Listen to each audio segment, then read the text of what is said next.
स्वामी विवेकानंद। बालक नरेंद्र काशी विश्वनाथ मंदिर के परिसर में खेल रहा था। तभी वहां कुछ बंदर आए। नरेंद्र के पास कुछ चने थे। उसने एक बंदर के बच्चे को चने दिखाकर अपने पास बुला लिया। जैसे ही बंदर के बच्चे ने चने खाना शुरू किए, बालक नरेंद्र ने उसे पकड़ना चाहा। बंदर का बच्चा ची ची कर चिल्ला उठा। उसकी आवाज बंदरों के सरदार ने सुनी और वह उसकी रक्षा के लिए दौड़ पड़ा। सरदार लंबा चौड़ा और भयानक था। उसे देखकर नरेंद्र भागने लगा। आगे आगे नरेंद्र भाग रहा था, पीछे पीछे बंदरों का सरदार। नरेंद्र मंदिर के अंदर जा छिपा, परंतु बंदरों का सरदार वहां भी पहुंच गया। आखिर नरेंद्र किसी तरह भागता भागता गंगा नदी के किनारे पहुंचा और पानी में कूद गया। वह काफी देर तक पानी में तैरता रहा। जब नरेंद्र को लगा कि अब तो बंदरों का सरदार चला गया होगा, तो वह किनारे पर आया, लेकिन पलक झपकते ही सरदार दांत किटकिटाते हुए नरेंद्र के सामने आ खड़ा हुआ। उसी क्षण नरेंद्र ने सोचा, जो डर गया वह मर गया। उसने पास पड़ा एक डंडा उठा लिया। बंदरों का सरदार यह देखकर डरकर भाग खड़ा हुआ। इसी साहसी बालक नरेंद्र ने आगे चलकर स्वामी विवेकानंद के नाम से संपूर्ण विश्व में प्रसिद्धि पाई। उन्होंने सारे संसार को ज्ञान के प्रकाश से आलोकित किया। स्वामी विवेकानंद का जन्म 1863 ईस्वी में कोलकाता में हुआ था। बचपन से ही वह होनहार थे। उन पर यह कहावत चर्चित होती थी, होनहार बिरवान के होठ चीखने पात। उन्होंने अंग्रेजी स्कूल में शिक्षा पाई और 1884 ईस्वी में बीए की डिग्री प्राप्त की। उनके अंदर आध्यात्मिक भूख तीव्र थी, अतः वे ब्रह्म समाज के अनुयायी बन गए। उनका कंठ बहुत मधुर था, अतः कीर्तन समाज में उनका बहुत सम्मान था। पर ब्रह्म समाज उनकी जिज्ञासा को शांत न कर सका। वे सत्य की खोज में इधर उधर भटकने लगे। उन दिनों स्वामी रामकृष्ण परमहंस के प्रति लोगों में अत्यधिक श्रद्धा थी। नवयुवक नरेंद्र नाथ ने भी उनके सत्संग से लाभ उठाना प्रारंभ कर दिया। उन्होंने स्वामी रामकृष्ण परमहंस को अपना गुरु बना लिया। परमहंस जी की वाणी में अद्भुत आकर्षण शक्ति थी, जिसने नरेंद्र नाथ को अपने वशीभूत कर लिया। नरेंद्र नाथ उनके भक्त बन गए। नरेंद्र की माता की इच्छा थी कि उनका पुत्र वकील बने और उसका विवाह किसी अच्छे घर में हो। जब नरेंद्र नाथ ने स्वामी रामकृष्ण परमहंस के प्रभाव में आकर संन्यास लेने का निश्चय किया, तो मां को बहुत दुख पहुंचा।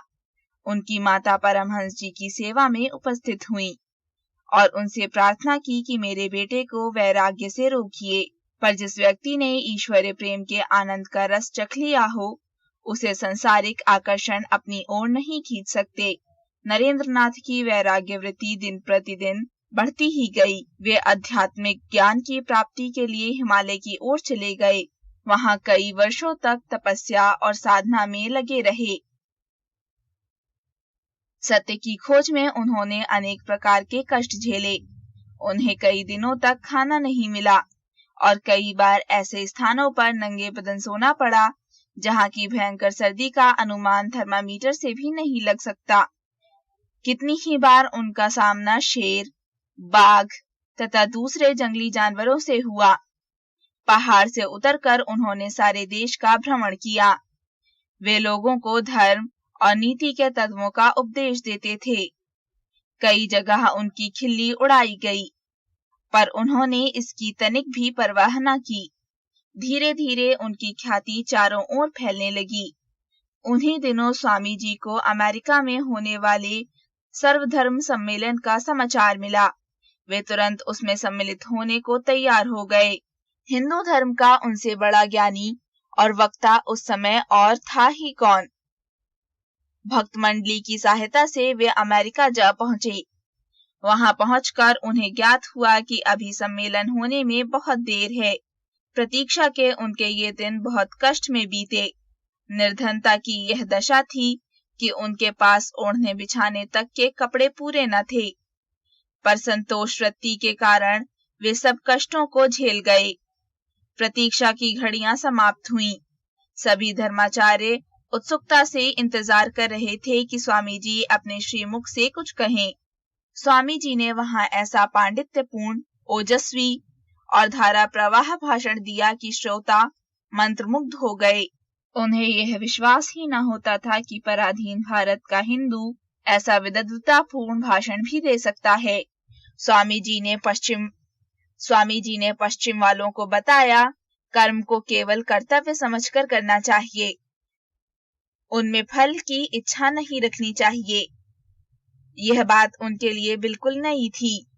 स्वामी जी के भाषणों की प्रशंसा वहां के समाचार पत्रों में छपने लगी। द न्यूयॉर्क हेराल्ड समाचार पत्र ने उनके भाषणों पर टिप्पणी करते हुए लिखा, धर्मों की पार्लियामेंट में सबसे महान व्यक्ति विवेकानंद हैं। उनकी वाणी में यह प्रभाव था कि सुनने वाले आत्मविस्मृत हो जाते थे। स्वामी जी अमेरिका में करीब 3 साल रहे और वहां वेदांत का प्रचार करते रहे। इसके बाद वे इंग्लैंड चले गए। वहां उनकी ख्याति उनसे पहले ही पहुंच गई थी। वहां ऐसे ऐसे वैज्ञानिक जो खाना खाने के लिए प्रयोगशाला न छोड़ पाते थे, स्वामी जी का भाषण सुनने के लिए घंटों प्रतीक्षा करते रहते। वे करीब 1 वर्ष वहां रहे। वहां के लोग स्वामी जी द्वारा बताए वेदांत पर लट्टू हो गए। उनके कई अंग्रेज शिष्य उनके साथ ही भारत आए। 16 सितंबर 1896 को स्वामी जी स्वदेश लौटने के लिए रवाना हुए। स्वामी जी जब जहाज से कोलंबो में उतरे तो जनसाधारण ने जिस उत्साह और उल्लास से उनका स्वागत किया वह दर्शनीय था। लोग उनकी एक झलक पाने के लिए दूर दूर से आए थे। स्वामी जी का रूप बड़ा ही सुंदर एवं भव्य था। उनका शरीर गठा हुआ था। उनकी दृष्टि में चुंबकीय प्रभाव था और मुखमंडल पर आत्मतेज की चमक। उनका स्वभाव अति सरल और व्यवहार अति विनम्र था। वे अंग्रेजी के पूर्ण पंडित और अपने समय के सर्वश्रेष्ठ वक्ता थे। वे अंग्रेजी के अतिरिक्त Sanskrit, German, Hebrew, Greek, French आदि भाषाओं के अच्छे ज्ञाता थे। वे केवल 4 घंटे सोते थे। प्रातः 4 बजे उठकर जब ध्यान में लग जाते थे। वे भारतीयों को स्वतंत्रता प्राप्त करने के लिए प्रोत्साहित करते थे। उन्होंने अपने एक भाषण में ऐसे ही विचार प्रकट करते हुए कहा था, प्यारे देशवासियों, पुनीत आर्यव्रत में बसने वालों, क्या तुम अपनी इस भीरुता से वह स्वाधीनता प्राप्त कर सकोगे जो केवल वीर पुरुषों का अधिकार है? हे भारत निवासी भाइयों, अच्छी तरह याद रखो कि सीता, सावित्री और दमयंती तुम्हारी जाति की देवियां हैं।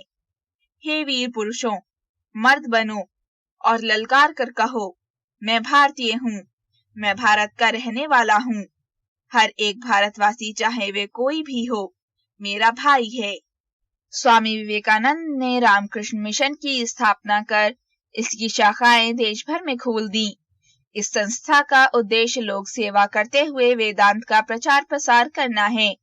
1897 ईस्वी में भारत में प्लेग की महामारी फैल गई। स्वामी जी ने दीन दुखियों की सेवा का बीड़ा उठाया। उन्होंने ढाका, कोलकाता और तमिलनाडु में जगह जगह सेवाश्रम खोले। अत्यधिक परिश्रम करने के कारण स्वामी जी का स्वास्थ्य बिगड़ने लगा। वे अपने भक्तों से कहने लगे थे कि अब मेरे महाप्रस्थान का समय बहुत निकट है। 4 जुलाई 1902 को वे एकाएक समाधि में लीन हो गए। सवेरे 2 घंटे समाधि में रहे। दोपहर के समय शिष्यों को व्याकरण पढ़ाया। तीसरे पहर 2 घंटे तक वेदोपदेश देते रहे। इसके बाद टहलने निकले। शाम को माला जपने के बाद समाधि में बैठ गए और उसी अवस्था में शरीर को त्याग स्वर्ग सिधार गए। कन्याकुमारी में समुद्र के मध्य बना विवेकानंद स्मारक उनकी स्मृति को संजोए हुए है। वे ज्ञान की ऐसी मशाल प्रज्वलित कर गए हैं जो संसार को सदैव आलोकित करती रहेगी। रामकृष्ण परमहंस के शब्दों में वे केशव के समान 18 शक्तियों के स्वामी थे।